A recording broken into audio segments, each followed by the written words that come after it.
Bonjour à tous, j'espère que vous allez bien. En tout cas, moi ça va, je vais super bien, je suis en pleine forme comme d'habitude. Et aujourd'hui, je suis content de vous proposer un nouveau tutoriel.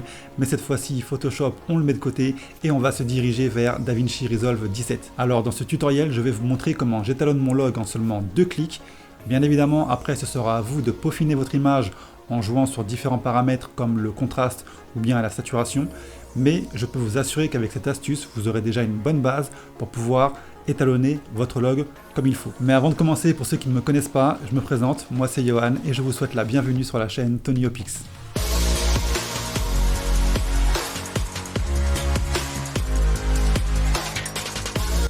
Et nous voilà sur DaVinci Resolve 17. Donc là on est sur la partie montage du logiciel. Maintenant en direction la partie étalonnage, on clique sur le bouton juste ici en bas à droite. C'est parti, on y va. Comme vous le voyez ici, c'est vide. Ce qu'on va faire, c'est qu'on va créer un nœud. Pour créer un nœud, on reste appuyé sur Option et on appuie sur S. Alors un nœud, qu'est-ce que c'est? Un nœud, en fait, c'est tout simplement l'équivalent d'un calque comme on peut le retrouver sur Photoshop. Et c'est grâce à ce nœud que vous allez pouvoir du coup apporter des corrections colorimétriques à vos images. Ce qu'on va faire, c'est qu'on va créer 3 autres nœuds. Pour cela, on reste appuyé sur Option et on appuie sur S 3 fois. Voilà, une fois que c'est fait, on va renommer le premier nœud. On fait clic droit sur le nœud, on clique sur changer le libellé et on va le renommer primaire. Ce nœud primaire va servir à toutes les corrections qui seront liées par exemple au contraste. Le second nœud, on va le renommer EFX. EFX pour effet. Le troisième nœud, ce sera pour la saturation, donc SAT. Et le quatrième nœud, ce sera pour les courbes. Voilà. L'astuce dont je vous parlais pour avoir une bonne base de départ pour pouvoir étalonner votre log, c'est de se mettre sur le nœud EFX, de cliquer sur FX, de faire glisser l'onglet conversion d'espace colorimétrique sur le nœud. Ensuite, vous avez un menu qui est apparu juste ici. On va aller dans espace color source. Donc voici le premier clic. On choisit le profil Gamut Canon Cinema, pour bien évidemment ceux qui utilisent des boîtiers Canon.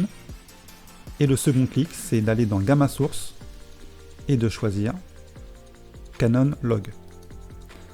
Voilà, donc là on se rend compte que l'effet il est un peu trop intense, donc ce qu'on va faire c'est qu'on va le baisser tout simplement en allant sur l'icône qui est juste ici, on clique dessus et on va réduire l'effet à 500. Voilà. Là, vous avez déjà une bonne base de départ pour pouvoir étalonner votre log. Ensuite, c'est à vous d'apporter vos corrections personnalisées. Donc on va commencer par le nœud primaire. Moi, le lift, je vais le baisser à -5. Le gamma, je vais le baisser à -4. Le gain, je vais le monter à 1,25. Le contraste qui est juste ici, je vais le monter à 1200.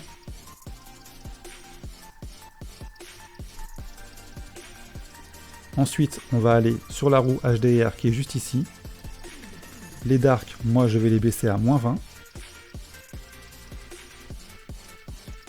Les shadows, personnellement, je ne vais pas y toucher. Et les lights, je vais les baisser à 50. Voilà. Donc là, vous devez vous demander pourquoi je suis aussi orange. Pas de panique, on va tout de suite sur le nœud saturation et on va baisser la saturation en allant sur la roue des corrections primaires qui est juste ici. Comme vous le voyez ici, correction primaire. La saturation est juste là et on va la baisser à environ 30. Voilà, là j'ai retrouvé les couleurs et maintenant on va s'attaquer au dernier nœud qui est le nœud dédié aux courbes.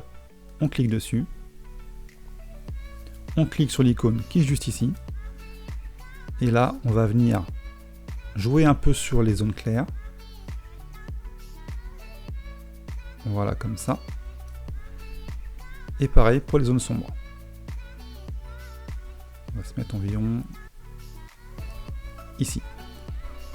Et voilà, j'ai terminé d'étalonner mon log. Maintenant je vais vous montrer le avant et le après. On sélectionne tous les nœuds, on fait commande D, voici le avant, et voici le après. Bien évidemment, vous pouvez apporter une petite touche en plus en rajoutant un 5e nœud qui sera dédié aux luttes, mais nous verrons tout cela dans un prochain tutoriel. Et voilà, chers abonnés, j'espère que ce nouveau tutoriel vous aura plu. Si c'est le cas, n'hésitez pas à mettre un petit pouce vers le haut, ça me fera super plaisir. N'hésitez pas également à vous abonner pour ne pas louper les prochaines vidéos. En attendant, prenez soin de vous, restez branchés, passez de très bonnes fêtes de fin d'année et je vous dis à très bientôt sur la chaîne TonyOpix.